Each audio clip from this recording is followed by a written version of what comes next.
ইসরায়েলের হামলার জবাবে আবারও পাল্টা হামলা চালিয়েছে ইরান।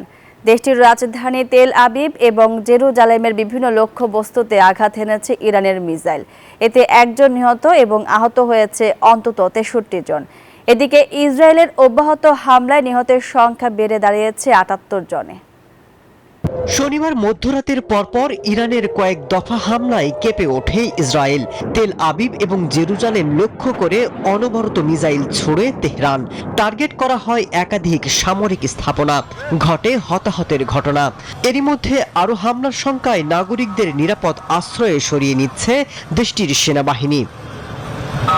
বান্ডেল থাকলে প্রতি সেনমানিতে টাকা বাঁচবে।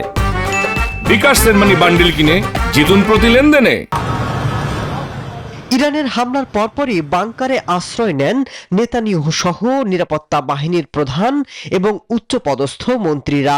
ইরানের হামলার জবাব দিতে ইরানিদের সতর্ক করে ইসরায়েলি প্রধানমন্ত্রী জানিয়েছেন এই হামলা অব্যাহত থাকবে। আমি ইরানের জনগণের উদ্দেশ্যে বলতে চাই, আমরা যে হামলা শুরু করেছি তা আপনাদের মুক্তির পথ দেখাবে। এদিকে শনিবার ইরানে কয়েক দফা হামলা চালিয়েছে ইসরায়েল। তেহরান আন্তর্জাতিক বিমানবন্দর সহ কয়েকটি স্থানে বিস্ফোরণ হয়েছে, বাড়ছে হতাহতের সংখ্যা।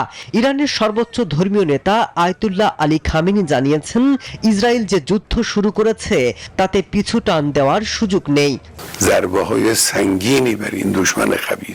যুদ্ধ শুরু করেছে ইসরায়েল। এই অপরাধের মাধ্যমে ইহুদিবাদী সরকার নিজেদের জন্য ভয়াবহ পরিণতি ডেকে এনেছে। এদিকে পাল্টা হামলায় আনন্দ মিছিল করেছে ইরানিরা।